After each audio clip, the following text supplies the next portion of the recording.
Welcome to the Workbench. I'm Doug. Today we're going to talk about simple maintenance that you might be able to do on this beautiful, vibrant serger. This is a great opening serger that has many features. I'm sure if you've had it, you viewed some of the SOED videos showing you some of the possibilities that you have with this machine. Periodically, in between your yearly visits to your baby lock retailer for a full service, I'm going to show you how you can go through to keep it in tip-top shape during that time. So the first thing you want to do is position the machine on a table and make sure that you unplug the foot control. We don't want you accidentally bumping that and putting a needle or something through your finger. Okay, the next step, what we want to do is open up the front door and then release the latch for your left side door. Next, we're going to remove the presser foot. Okay, so with any flat blade screwdriver, let's just go ahead and remove that screw. Mine happens to be magnetized, which is also helpful. Next, we'll want to remove the needles. It may be time anyway to start out with fresh needles for your next project. So I always put a little pressure on the back side of the needles when I loosen the screws and then just drop them straight down and away. And then you can discard, set off to the side. Now, if you've been doing a lot of serging, it could be that you have a lot of lint buildup in between your feed dogs. So you also want to remove the needle plate. Okay, so you remove the two straight slot screws. Once you break them loose, use your fingers to remove them.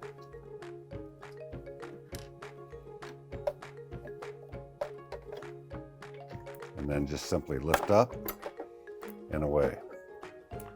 Now, if you've ever broken any needles, it's a good idea to kind of look at your stitch fingers here. If you see any rough nicks or burrs, sometimes you can polish that off with a little emery cloth. If you get too many nicks and burrs that build up between these fingers, it could restrict that thread from flowing off after it's stitched on your fabric. So it's always a good idea to have a clean needle plate. If it's too damaged, you may just want to replace it with a new one. That will always be available from your baby lock retailer. We're at a good point now to make sure that the presser foot's in the up position. And when you raise your presser foot, it's also going to open up the tension disc for all your threads. Okay, and then I might suggest that you use canned air next to remove any lint and fuzz. Some of you may have been warned before never to use this. However, if you use it properly, which I'm going to show you, then you're not going to have a problem. Okay, so one thing you always want to remember is that you should always hold the can upright so that when you compress the button, it's nice and clean. If you were to lean the can, or shake it, do you see that mist flying out of there? This is what we don't want getting into our machine. Now, another reason you may be told is that if you spray with compressed air, you're going to pack lint and fuzz someplace. But as long as you're blowing out and rotating your hand wheel at the same time, it will free all that lint and fuzz to come away from the machine. So normally I start off with my tension disc. I come from the top and I direct my hose directly between those discs. And this will ensure that everything is clean and free here. The next thing I want to do is start from the right side and then blow any lint and fuzz out to the left side.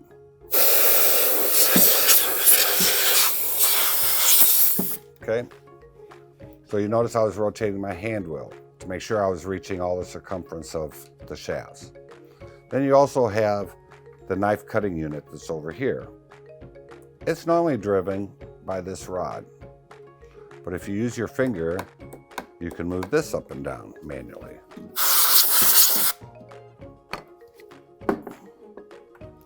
Once you have everything nice and clean, then you can come back for some lubrication that you'll be able to reach.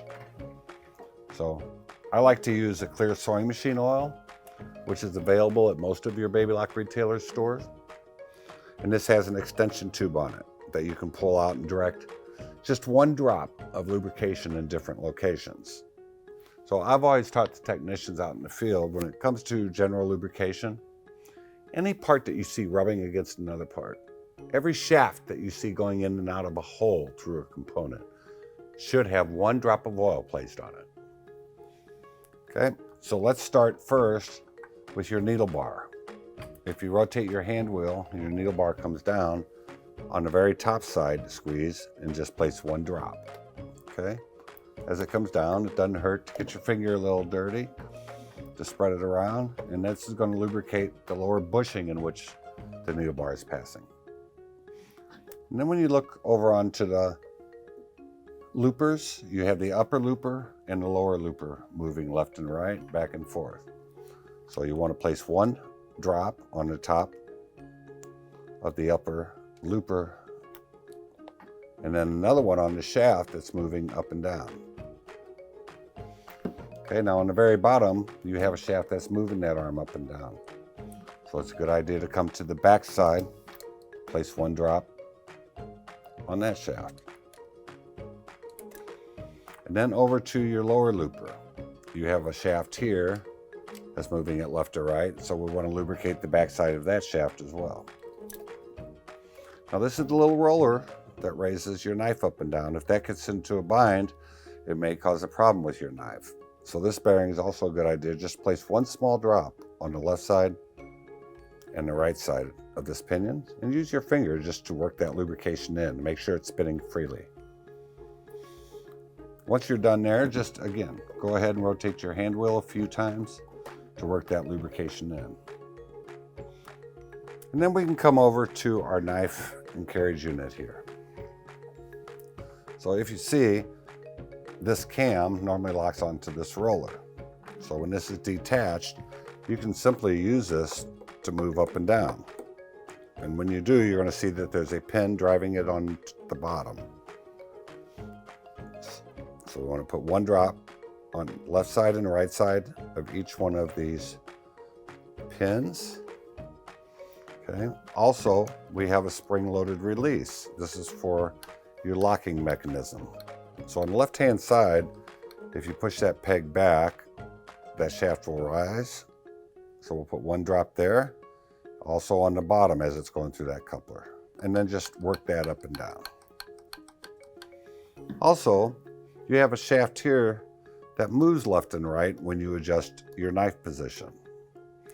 So it's a good idea to push that to the right side so that you can lubricate the left side of that shaft, work it in, and then place a drop on the right side of that shaft under the spring. Okay, and then just kind of work that lubrication into the machine. Now there's a lot of other mechanical parts also on the machine that will need lubrication. But for that lubrication of those parts, you want to take it to your baby lock retailer on a yearly basis.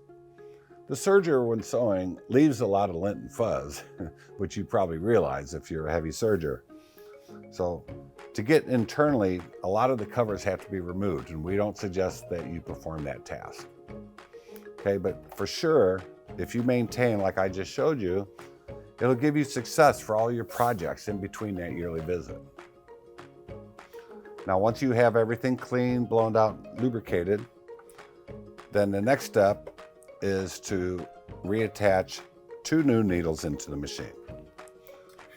I think it's a good idea if you're going to go through this cleaning your machine that you start your next project off with fresh needles, right?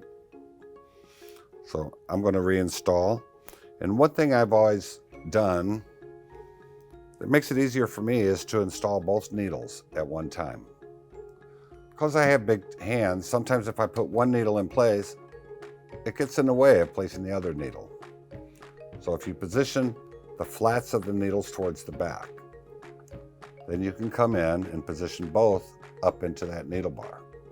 Always give them a nice little shake to make sure that they go all the way up into that needle bar area when you lock the 2 screws.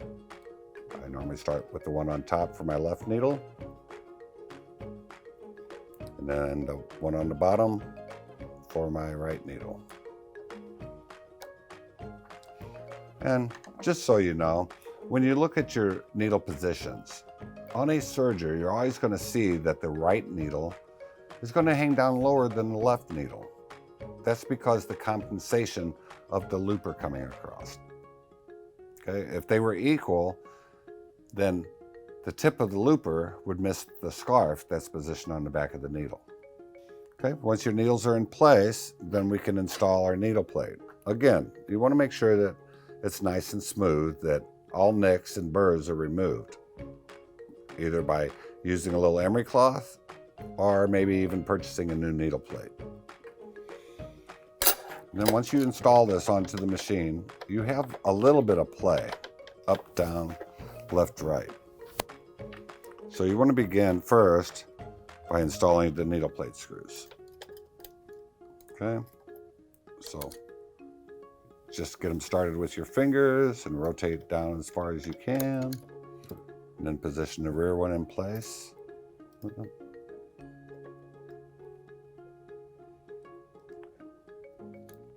And once you get them started, then you can use your screwdriver to tighten them down, but please don't tighten them all the way yet.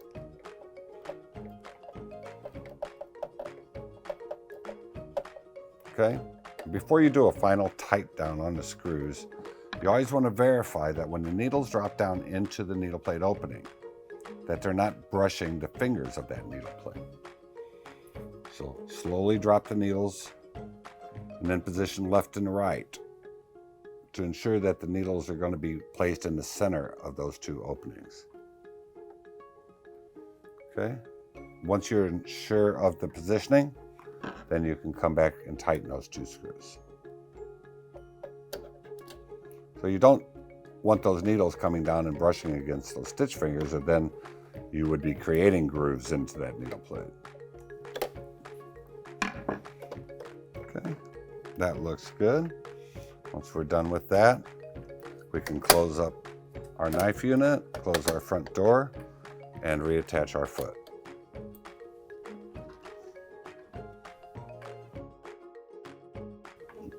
Okay, so if you position the foot up to get the screw started, before you tighten, you want to lift up to make sure that the foot goes all the way up against that screw when you tighten it.